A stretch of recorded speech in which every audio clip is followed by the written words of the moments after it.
السلام عليكم ورحمة الله وبركاته طلبة الأعزاء. في هذا الفيديو راح نتكلم عن Chapter 2 Forces on Particles for the Static and Dynamics. Outline of this lecture will be talking about the quantities, vector operation, vector addition of forces, addition of system of coplanar forces, and Cartesian vectors. Scalars and vectors. Many physical quantities can be measured either by scalar or vectors. The scalar, as you know, as already mentioned in the previous lectures, is talking about the negative or positive physical quantities, magnitude, like length, mass, and time. So when we are talking about the length, we are talking about the meter. No need to mention to the direction, as well the mass per kilogram, and that's it. No need to mention to the mass direction. At time as well, we are talking about the per second, whatever hours or whatever, but we will not mention, no need to mention the direction. However, the vector has a quantity, has both quantity, magnitude and direction for its complete description. So we cannot talk about the vector only, we give the magnitude. So that means it's not a complete description for the physical quantity. Example of the vector like forces, displacement, and acceleration. So in terms of acceleration, velocity, displacement, and forces, we need the direction as well in order to give a full description for the physical quantity. Length, we are representing the vectors by arrow, and the length of the arrow is representing the magnitude, and the direction of vectors should be and the angle between the references like x-axis or y-axis and the arrow lines will be the direction of the vector. We have an example for the vectors in figure 2.1. What we have been told from the vector that point O is the tail of the vector, point B is the head or the tip of the vector. The 4 units, which mean the magnitude of the vector, and the direction of the vector, as you can see here, is represented by the measure from the x-axis.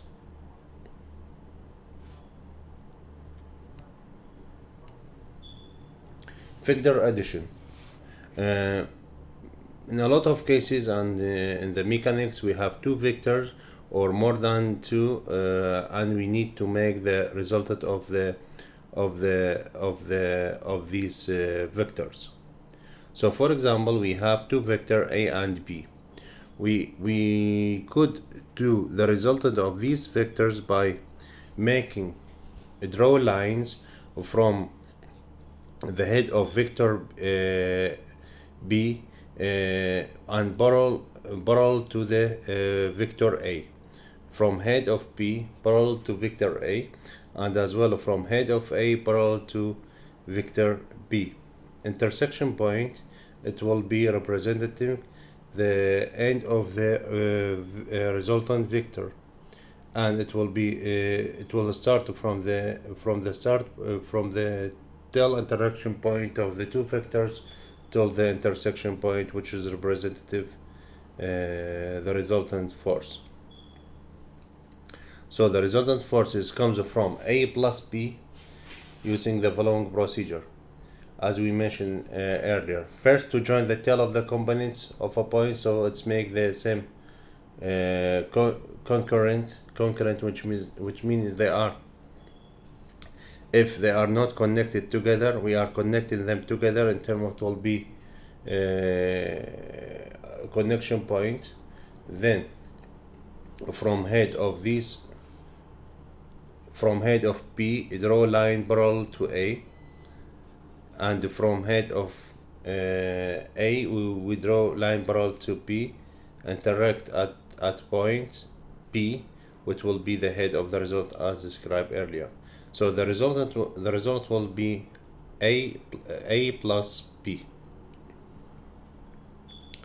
We have another operation we can make it in order to find the resultant vector.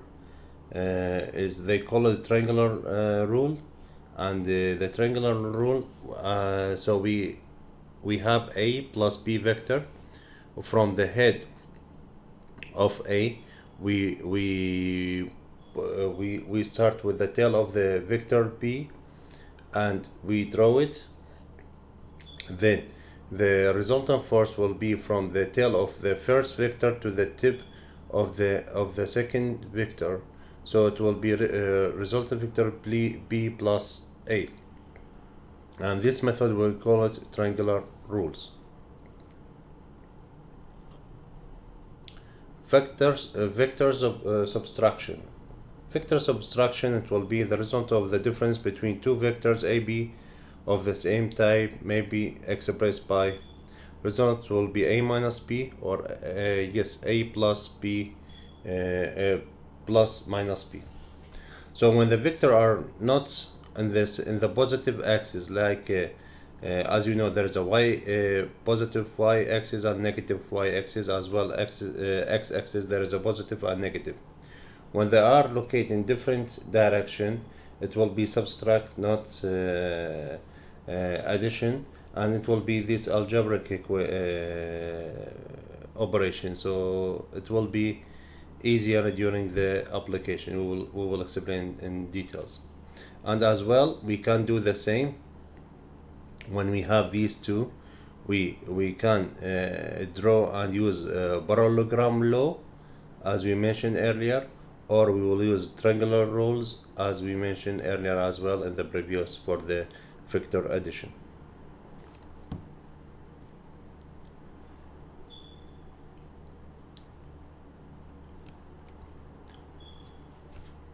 Vector addition of forces.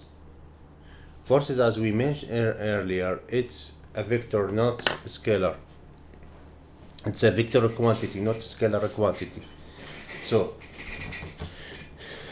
in static, there is two common problems in static, involve either to finding the resultant force. Maybe they will give you the component, I will ask you to find the resultant force, or resolving non-force into two components, or the reverse rise. So it will be, they will give you the components and I will ask you to find the resultant force, or it will be, we will have the resultant force and they will ask for the components through the x-axis or y-axis.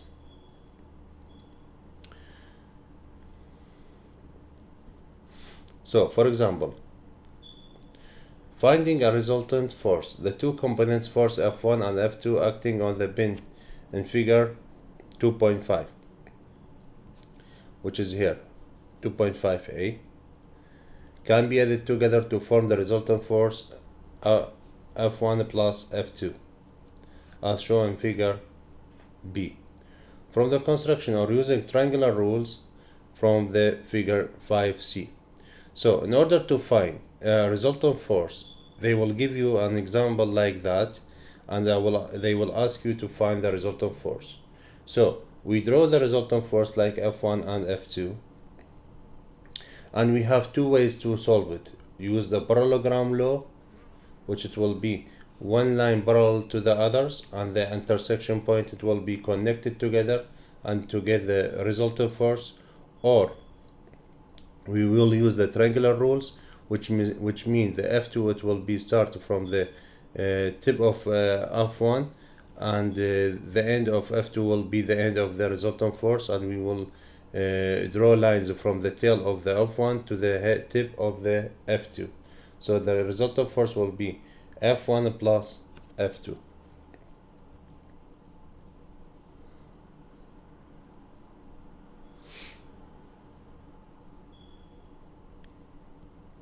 Here we are talking about in the reverse rise. If they asking to, if you have the resultant force and they will ask you to find the component through x-axis.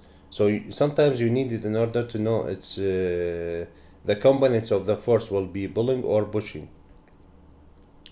For example, in F 2.6, 2.6, it's better if we put the drawings here, but in this slide, but anyhow. For example, in figure 2.6, f is to be resolved into two components along the two member defined by u and v axes in order to determine the magnitude of each component. Parallelogram is constructed first by drawing lines starting from the tip of f, one line parallel to u and the other line parallel to v. These lines then intersect with the uv, forming parallelogram. So what does it mean? We have this figure and we have f.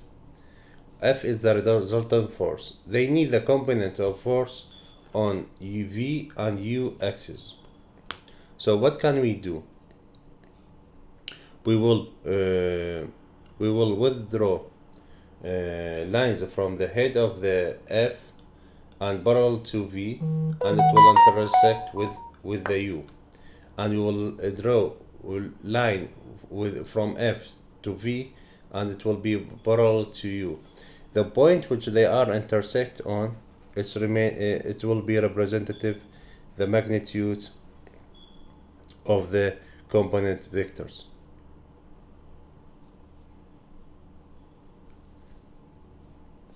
And these values as well, we can, if we draw the triangular rules, it will be fu, fv, and the resultant force, this is fu, from the head of fu will bring f of v and parallel to the f of v, and the resultant force we have. So if we know the volume of f, and they will give us one of the angular direction, we will use sine or cosine law in order to find the magnitude of fu or fv.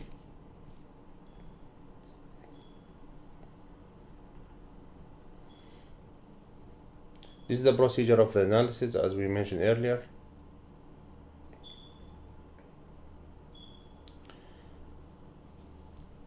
In the triangle rules, there is two, remember, very important rules which will be help us to solve this kind of vector questions or problems, which will be the sine and the cosine.